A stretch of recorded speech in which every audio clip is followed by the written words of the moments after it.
Elixir of Deception, the Quack Doc's Last Stand. In the dusty, lawless town of Redemption, where the sun beats down like a blacksmith's hammer and whiskey flows freer than the tumbleweeds, there lived a cunning con artist called Doc Hollis. His silver tongue and slick charm could charm the birds from the trees, and his tale spun yarns taller than the mesas. Doc Hollis rode into Redemption on a swayback nag, his eyes glinting with a secret.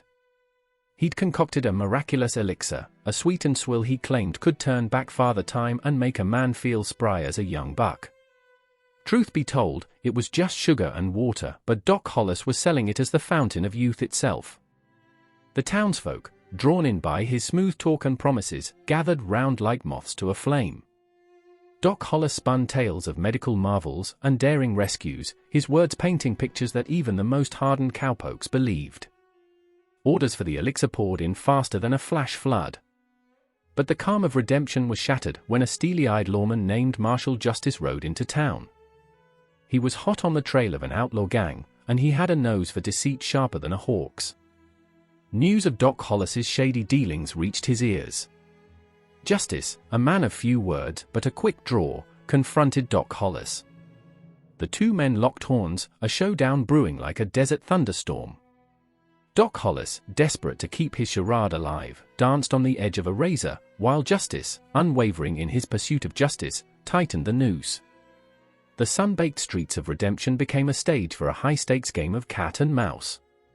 Doc Hollis's internal fears gnawed at him, while Justice's external pressure threatened to crush his carefully built house of cards. The townsfolk, caught in the middle, held their breath, the tension as thick as molasses. The climax came in a whirlwind of dust and gunfire. Doc Hollis's deception was exposed, his lies laid bare for all to see. Justice, his gun smoking, stood over the fallen con man.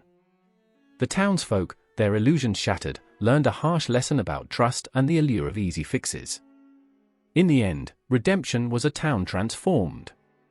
Doc Hollis, his schemes unraveled, faced the consequences of his actions. Marshal Justice, his duty fulfilled, rode off into the sunset, leaving behind a town that had learned the hard way that in the Wild West, the truth, like a good horse, is always worth its weight in gold.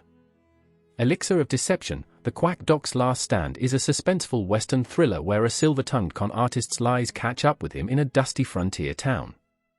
With its vivid metaphors, cowboy slang, and a showdown that echoes through the canyons, this story captures the spirit of the Wild West, where justice, like a rattlesnake strike, is swift and unforgiving.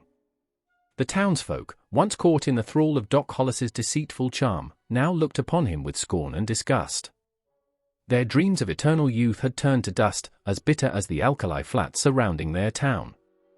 Marshal Justice, his face etched with the lines of 1,000 sunsets, surveyed the scene. "Folks," he drawled, his voice carrying across the silent square, "remember this day. Let it be a reminder that the only true elixir is hard work and an honest life. Don't be fooled by sweet words and empty promises." Doc Hollis, his once fine clothes now stained with dirt and blood, struggled to his feet. His eyes, once filled with cunning, now held a flicker of regret. "I reckon I got what was coming to me," he croaked, his voice barely a whisper. "I let greed blind me, and I paid the price." Marshal Justice nodded, his gaze unwavering. "You did, document. But maybe, just maybe, you can still make amends. Redemption ain't just a name on a sign, it's a chance to turn things around." With that, he turned his horse and rode out of town, leaving Doc Hollis to face the music. The townsfolk, their anger slowly subsiding, watched him with a mix of pity and contempt. Some spat at his feet, others simply shook their heads. Doc Hollis, humbled and broken, knew he had a long road ahead. He had to earn back the trust he'd so carelessly squandered. He had to prove that even a snake oil salesman could find redemption. Days turned into weeks, weeks into months. Doc Hollis, his silver tongue now silenced, worked tirelessly to repay his debts. He helped the townsfolk with their chores, tended to their sick, and even mended fences, both literal and figurative. Slowly, grudgingly, the people of Redemption began to see a change in the man. One evening, as the sun dipped below the horizon, painting the sky with hues of orange and purple, Doc Hollis sat on the porch of the saloon, watching the townsfolk go about their lives. A young boy, his face still bearing the scars of a recent illness, approached him. "Thank you, Doc," the boy said shyly. "You saved my life."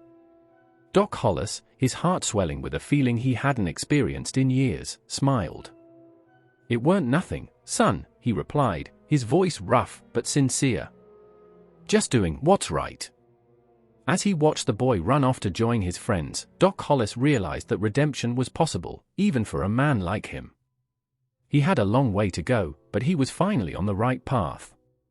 The dusty town of redemption had given him a second chance, and he was determined to make the most of it. In the end, Elixir of Deception, the Quack Doc's last stand is not just a tale of a con artist's downfall, but also a story of hope and redemption.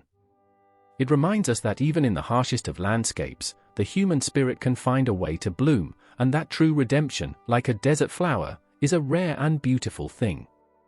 If you are enjoying Adventures in the Old West channel, hit the subscribe button for future posts.